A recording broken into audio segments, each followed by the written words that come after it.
Good evening and welcome to gunner shot. Gunner shot में आप सबका स्वागत है. Today we are going to talk of military renaissance in Germany and what does India do about it. And to educate us on this important topic, we have with us Ambassador Gurjit Singh. Sir, good evening and welcome to Gana Shot. It's been a long time since you've been on Gana Shot. A lot of things have happened, and I'm very happy that you are here. Thank you. Let me put it across to everyone why I requested Ambassador Gurjit Singh to talk to us. As you all know, a lot of things are happening in the world. Very interesting things are happening. Ever since Trump has come, he's pushed NATO and his allies to spend more on defense. He's taken a step back. He started looking inwards. America first and all that. While he has professed that he doesn't want to shape the world and all, he's got involved in all the wars in some form or the other. There's no trust. The alliance, the NATO alliance, is in tatters. The Eastern Alliance or his Eastern Alliance partners are also gone into a state of not being able to put their complete trust in America. So there is an inward-looking America. There is a problem in China.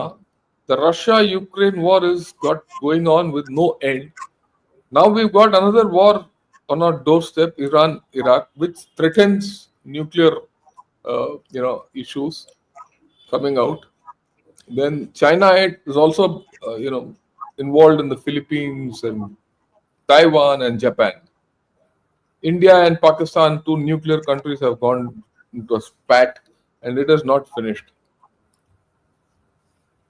It is in this context that Mr. Trump has, said that all NATO members have to invest more into defense.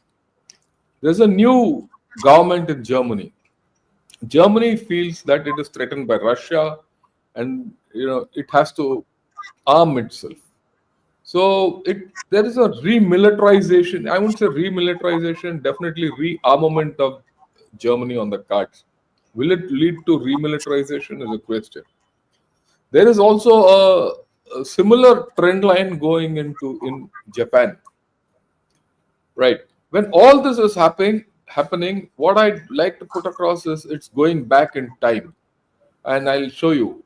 This is what someone had written. It is Brzezinski who had written this. If the US retreats or becomes inward looking, the world would slip into chaos. Multiple regional powers might compete violently, echoing the unstable world before World War I. US is retreating to a large extent, and it is becoming inward looking. So are we looking at a world of chaos where there's no handle on top to guide the whole lot? This is a question. Then Brzezinski has also written that these are the countries who will be the major geostrategic players. I mean, it's no brainer that all these are there. But in this, Germany and Japan till recently were supposed to have adopted the path of peace and things like that. Their rearmament and relook at the whole world has got major connotations. At the same time, it gives tremendous opportunities for India. Right? In a world where there's no central, handle pushing the whole story forward, and India has its opportunities. And it is said Eurasia is the world's axial supercontinent. A power that dominated Eurasia would exercise decisive influence over the world's three most economically productive regions: West Asia, Western Europe, and East Asia, and the third is missed out.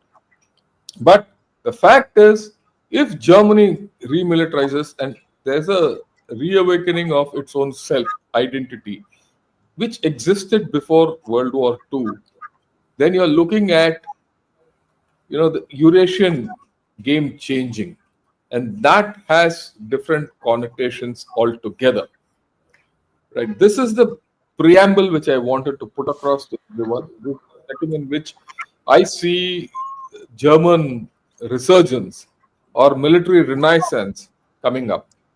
Right now, why did I call Ambassador Gurjit Singh? Two reasons.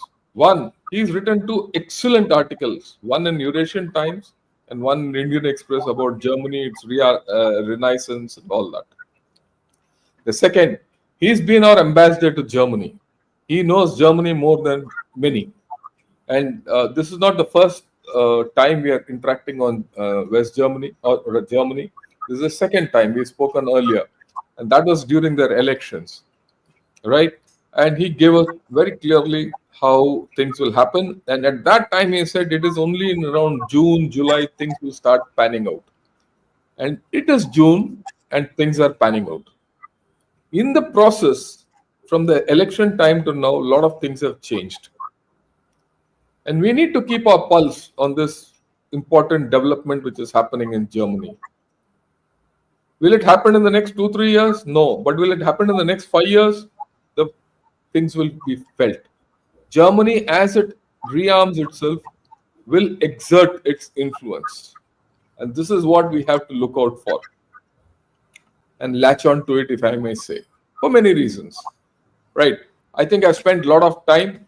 I must give the good ambassador enough time to put across his knowledge of Germany and what's happening there to all of us. So, over to you. Thank you so much, General Shankar. It's always a pleasure to be on your show. Yes, it's been a while, but I thought in that much period we would have a return to peace.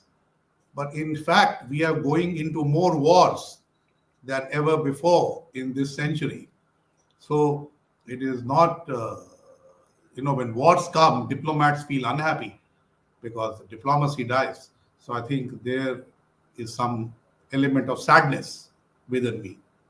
So today, let me try and explain from my point of view how Germany is evolving at present. As you rightly said, Germany's post-World War II identity was always one of pacifism, diplomacy, and an aversion to military assertiveness.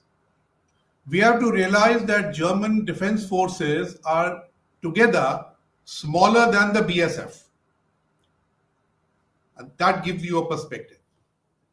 Now, this changed dramatically in 2022 when Russia invaded Ukraine and jolted Berlin into a strategic reset. The Minsk process, which Germany and France had with Ukraine and Russia, came crashing down.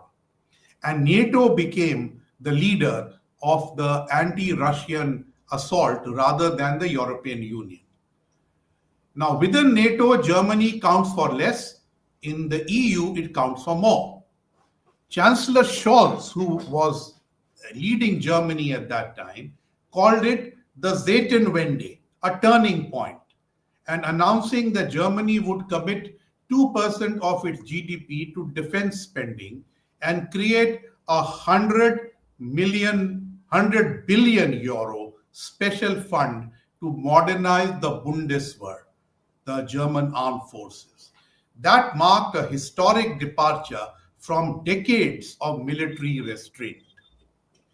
In 2025, there's a new chancellor, Friedrich Merz, who has doubled down on this trajectory. In his first address to the Bundestag, Merz vowed to transform the Bundeswehr into what he called the strongest conventional army in Europe. He coupled this with sweeping economic recovery passage and a tough new migration policy. Germany and Europe must become so strong together that we never have to use our weapons, he said. To realize this vision, Merz pledged unlimited financial backing for the military and suggested that Germany would shoulder greater responsibility within NATO and the European Union. Here I want to explain a nuance of German politics. You know, the merged-led coalition has SPD as a junior partner, but between themselves, they cannot raise a two-thirds majority in parliament because the right wing Alternative for Democracy in Germany, the AfD, AFD. has a large number of seats this time, and even the seats held by the left party, the left party, have also increased. And they are both anti-war parties, though from different sides of the spectrum. Now, had Merz tried to set up the special fund for defense, now I doubt he could have won parliamentary approval. So they used a subterfuge. Since SPD was going to be their partner and was already running the previous coalition and the Bundestag had not been dissolved, they actually brought these bills into the previous Bundestag, even though the new election had been conducted. In that Bundestag, the AfD and the D-Link were very small, and it was SPD, Greens, and the FDP, Free Democrats, who were together, and the CDU had a fair amount of seats. So they actually passed these two special packages, about $500 million, I think, for defense and for similar for uh, $500 billion for infrastructure. Now, the new parliament cannot undo this. So essentially, there is a constitutional break on how much debt a government can entail, which I think is 2%. So by passing those bills, they have removed defense and infrastructure from the imposition of the debt break. And that, I think, is a very critical success for Merz before he took on the new parliament. Defense Minister Boris Pistorius, he was the most popular politician in the previous government from the SPD, and he continues to be defense minister, has echoed this ambition, suggesting a long-term goal of raising defense spending to as much as 5% of GDP. A Oh, that's a dramatic, big amount. considering that currently they are at hardly 1.9%. The Merz-led coalition has already introduced Zeitenwende Plus, which I have explained to you.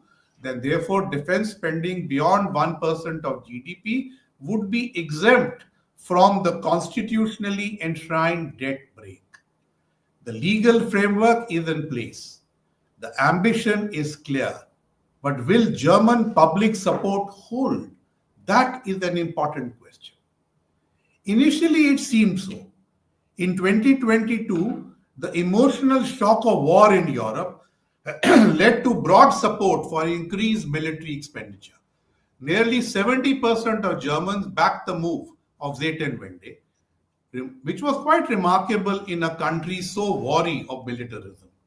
The special fund of 100 billion, which Scholz had introduced, enabled Germany to order F-35 fighter jets, procure Israel's Arrow 3 missile defense system, invest in cyber capabilities, and digitize command operations. For many, this was not militarism, but a belated correction of decades of underinvestment. But that 100 billion fund actually went into buying and procuring foreign goods like the F-35 or the Israeli arrows. It did not really support German defense industry, whereas the new fund is now supporting more German industry. Now, where public opinion is concerned, by 2025, that enthusiasm had tapered. A poll by the Korber Stiftung from November 2024 found that while 73% of Germans favored greater investment in European security, 58% opposed Germany playing a leading role if the US retreated from global affairs. Currently, around 55% only support strengthening national defense. Support for the far right AfD which advocates a more restrained defense posture, has grown. Cracks are appearing in the national consensus. Several fault lines now threaten the sustainability of Germany's defense transformation. Therefore, what Merz did by recalling the old Bundestag and passing his bills will hold him in good stead. What are the reasons why this is happening? First, economic concerns are mounting. Germany, as an economic power, is not doing well. Inflation, stagnation, budget constraints have sharpened debates over fiscal priorities. Critics ask whether Germany can afford to spend billions on tanks and jets while underfunding schools, housing, and its energy transition. With austerity on the horizon, Germans are being forced to choose between security and social services. Many want both, but doubt whether both are affordable. The second important point is that implementation has been much slower than anticipated. Bureaucratic inertia, procurement delays, and supply chain disruptions have hampered progress. The Bundeswehr remains under equipped in key areas. Reports of soldiers lacking basic gear persist, and many major systems are still years from deployment. If voters perceive the Zeitenwende as mostly talk with little delivery, support will wane further. Here we need to note that when Germany generously provided more defense items to Ukraine and to Poland and other countries like Lithuania, they depleted their own reserves. So today, the German Bundeswehr is underprepared, and the ability of German industry to produce tanks or armored personnel carriers or missiles is actually very, very low. Which brings us to the third point. Among the German people, Germany's pacifist tradition remains strong. On the political left and among younger voters, skepticism towards militarization is pronounced. Some fear entanglement in foreign wars. Others are uneasy with NATO's expanding mission. In Eastern Germany, with its historic links to Russia and persistent economic grievances, alignment with the West is more contested. And please remember that it is in the five German states of East Germany that the AfD and the left Yeah. parties their maximum support. The political implications are complicated. Defense expansion finds strongest support among the CDU and the Christian Socialist Union, the ally of the CDU. They are from Bavaria. The SPD is also reasonably strong. The Greens, though supportive of Ukraine, are divided between their anti war roots and current geopolitical realities. The Free Democrats support spending but worry about fiscal discipline. And the D-Link and the AfD oppose rearmament from opposite ideological perspectives. Parliamentary arithmetic could thus prove tricky despite constitutional backing for these special funds. One challenge remains. Any defense procurement of a single 25 million euro bill will still require approval from the Bundestag Budget Committee. This post-war safeguard against militarism makes defense planning highly sensitive to shifting coalitions, public opinion, and political bargaining. Where does this leave Germany's military transformation? There is no doubt that Zeitenwende and Zeitenwende Plus are part of a new era. For the first time since German reunification, Germany is taking its defense obligations seriously. NATO allies, especially in Eastern Europe, welcome this shift. Even the US, long frustrated by Germany's military hesitancy, acknowledged the change during Merz's recent visit to Washington on June 6, with Trump cautiously commending the new direction.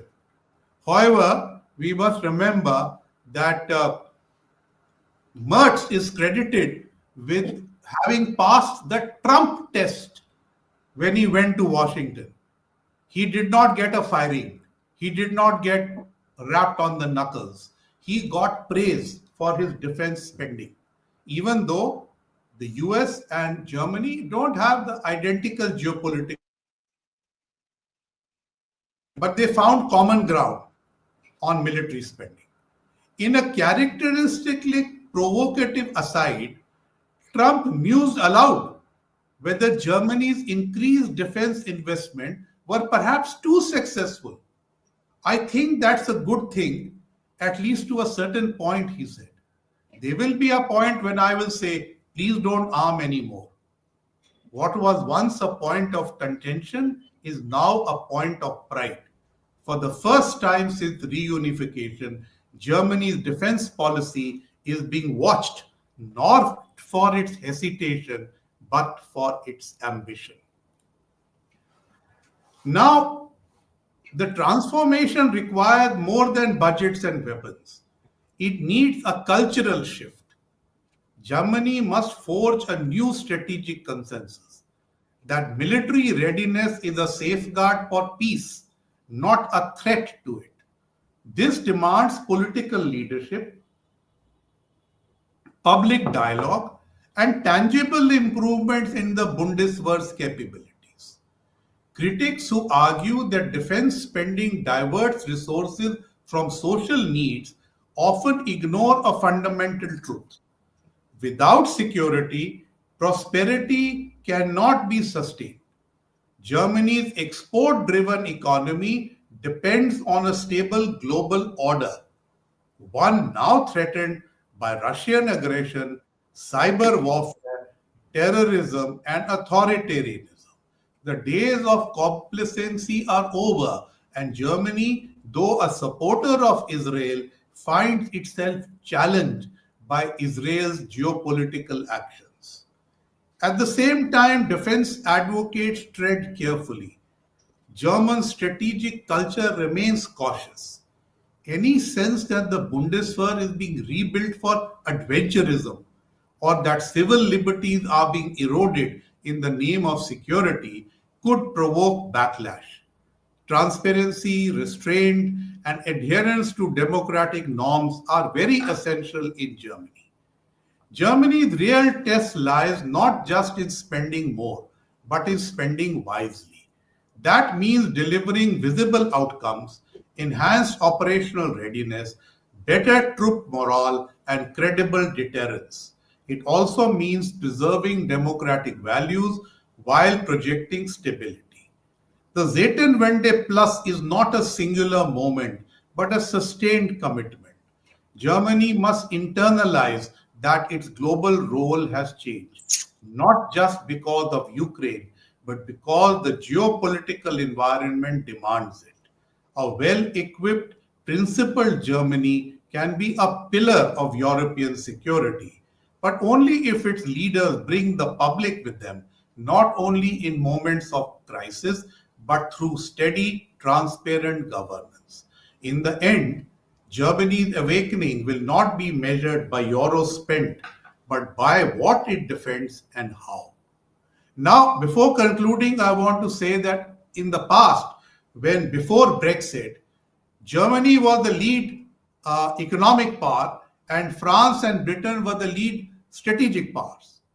And the three of them together would normally set EU policy for the economy and its foreign policy.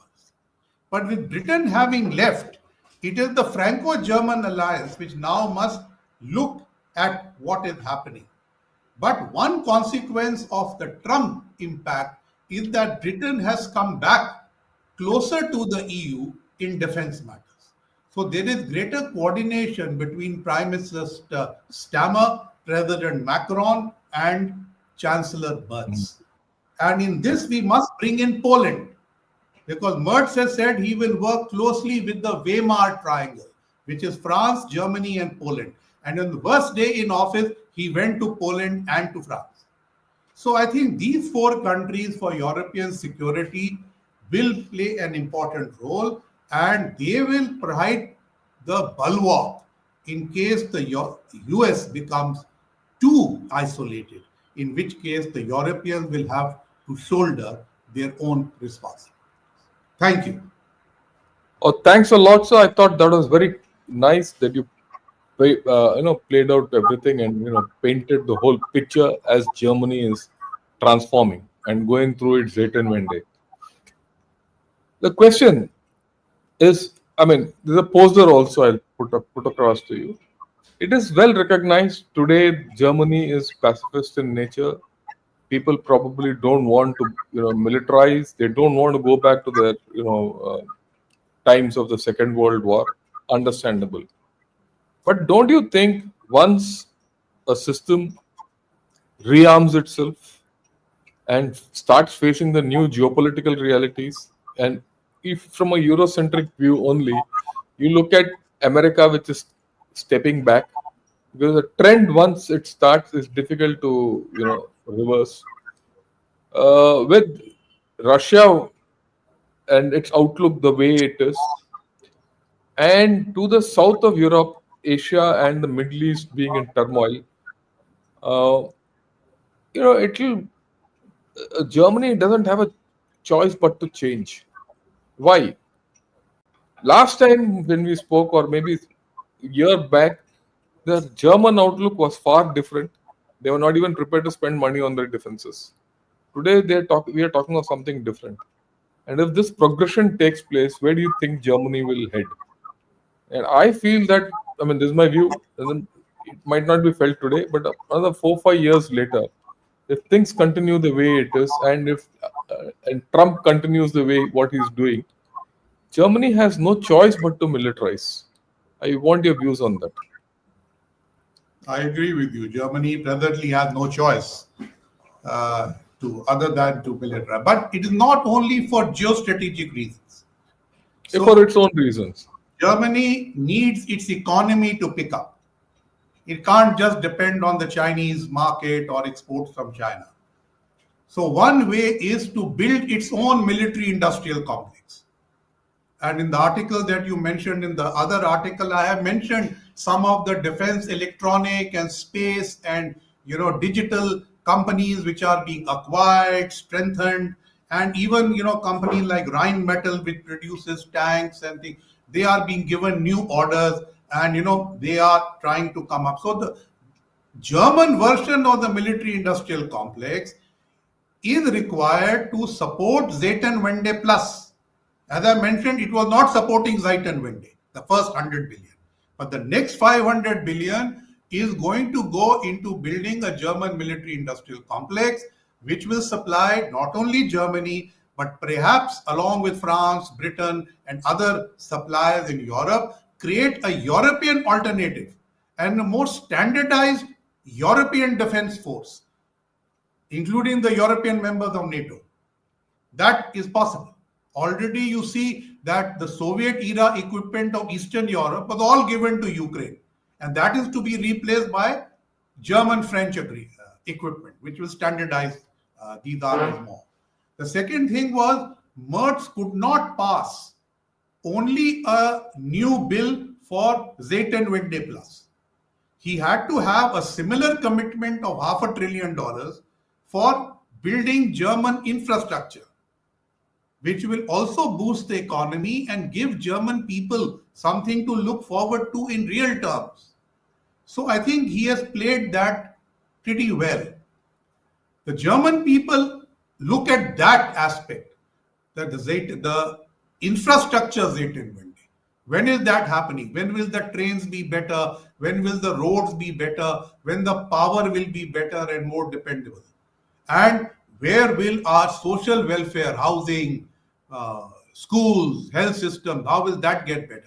So that is where the government is going to focus.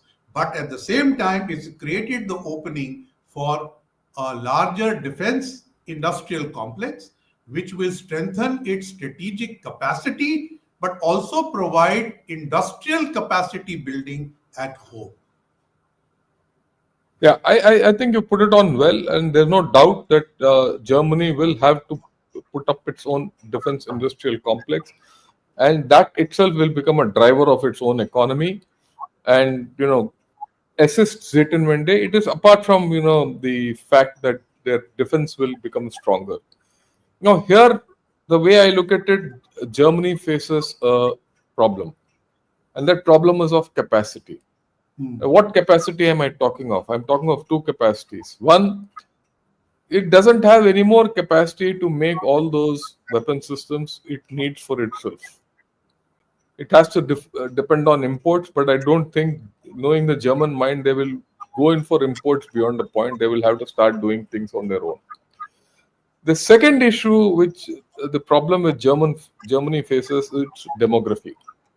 It simply Yes. doesn't have the demography, nor does it have the skill sets, and this is common to Europe as a whole, to re-establish a defense industrial complex the way it, Europe used to have. In fact, Germany itself used to have. I mean, if I look back, we were at one point of time looking at German submarines, and we're looking at things like fighters and all that, which today you're not looking at. You're looking at tanks, Rheinmetall, and all that.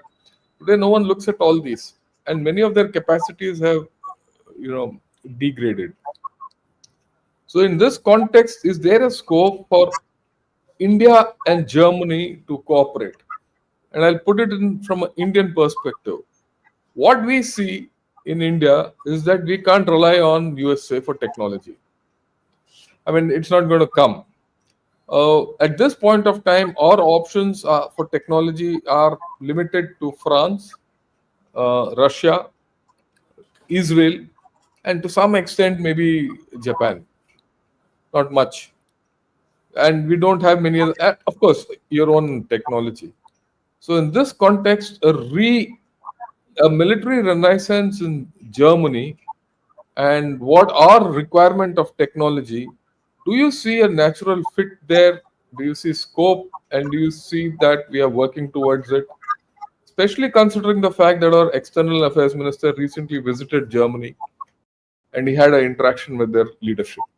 I'm looking at it from an Indian point of view, sir.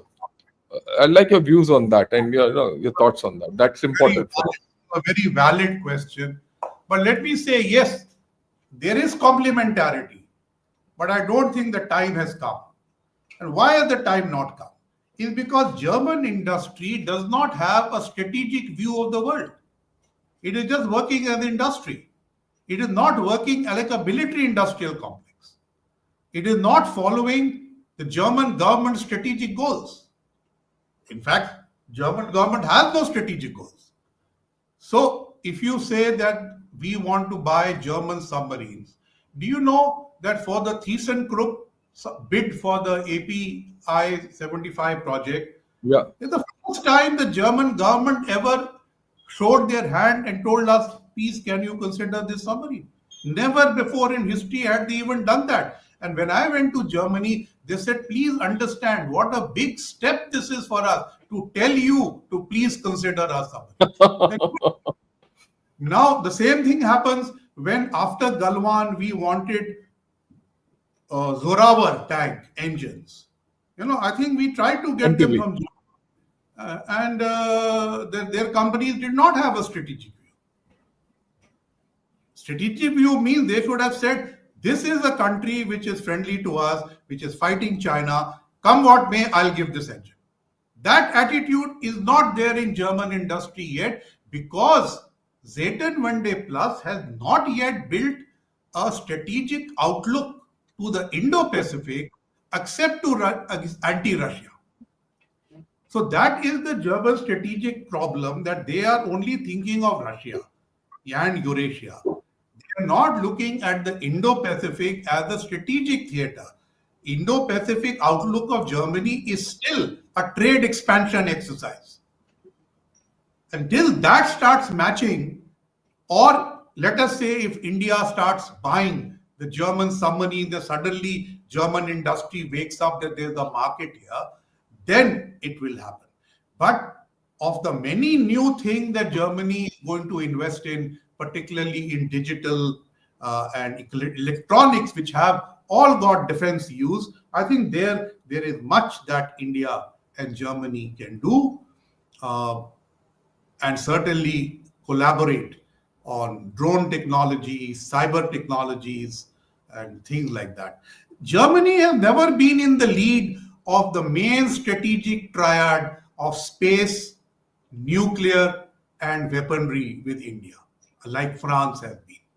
But unlike France, Germany has been a major economic partner in terms of investment, trade, and ODA, which France is not. So today we have to see whether the gusto of French companies for providing, equipment to India is matched by German companies, and that will help them to industrialize and grow faster because India is a good market for them. What do you think? Do we? I mean, the potential is there. How do you look at it? Will it this potential turn into a kinetic, in your opinion, in your assessment? Because the winds are changing all over, You and the know, change is there. the change in German government is clear. Even Chancellor Scholz did many things despite the Ukraine crisis and a divergent view from India. He launched a 10 billion euro sustainability partnership. So the German government and the Indian government are on the same page that we need to do something together strategically in this world. But German industry is a generation behind. They don't even agree that China is a systemic rival. They keep wanting to invest in China, get more profit because they are not doing well at home. And without Chinese profits of their subsidiaries, despite all the problems in China, they will fail. So you need a rethinking on the part of German industry. And they need Right. to start developing a industrial complex of defense, which could then link up India. Yeah, I agree with you, sir. To a large extent, it appears that as if Germany has to be pulled out of a morass which it is in. And does India have the bandwidth to do that? One, and does India want to do it? Because I think in a area where in a era of technology denial, the Germans are a good source of technology, and maybe we have to do something to get them thinking differently. How do you think we should go about that? When I was in Germany, I commissioned a study essentially to prove that in the decade from 2005 to 2015, there was actually more Indian investment in Germany than the other way around, which when I said Okay. nobody believed, but we showed it through a survey. Now, Indian companies, a lot of them invest in Germany for the technology. Now, if Chinese companies also came for robotics and all that till they were shut out. Now, Indian companies will not be shut out. But Indian companies today are ready to co-invest with fledgling German companies who are coming into the defense sector. I think that will set a new example of how India and Germany can cooperate. But overall, we have to remember that even a close defense partner like France is very reluctant to part with technology. They did not want the Rafale to be manufactured by HAL. They did not want to give the guarantees. Now they are saying they will give Sofran technology for Indian helicopters. Let's see. So it is not that only the United States, even our good buddy France, which is very slow to provide technology. So what is the solution? Go and buy it.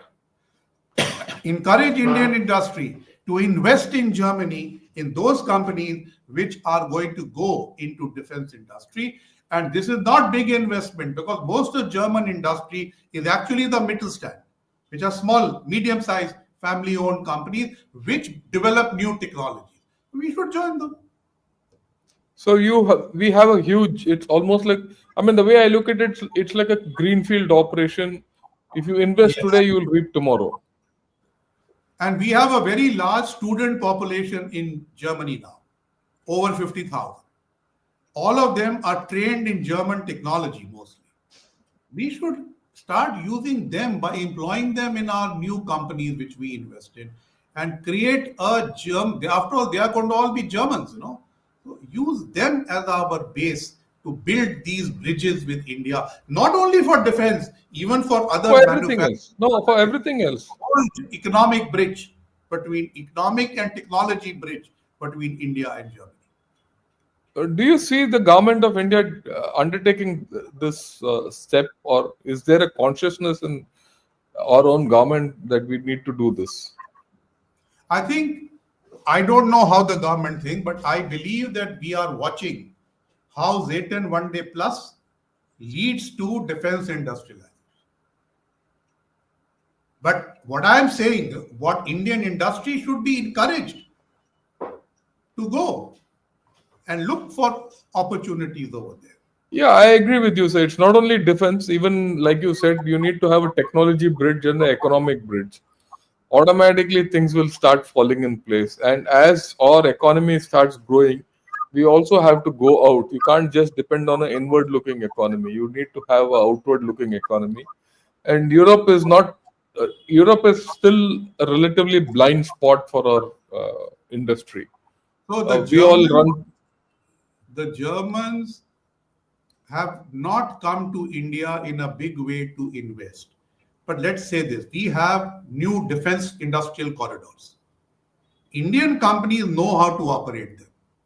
We should go to German companies who are coming into the defense industry and say the cost of production in India is much more. The cost is much less. And the cost of R&D in India is much less. So let us collaborate and develop your technology and prowess as a joint venture with India, where part of the manufacturing and research and development should be in the Indian defense corridors. Right.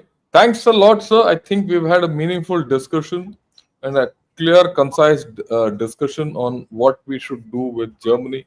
It is my firm belief that in the absence of, you know, routes which are, traditional routes of going to America, going to France, and even going to Japan, hitting roadblocks, and we've been hitting roadblocks quite often. We have to go towards Germany because Germany gives you an opening, and that is it's a greenfield thing to a large extent. We need to cash in on it. Simultaneously, I also feel that we need to relook at Japan in a different manner, and Yeah. especially post Op Sindoor, many of our own indigenous things have proven themselves in war very well, and it gives us a leverage of its own variety. So I think we need to do a lot more. I thank you again for this wonderful exposition.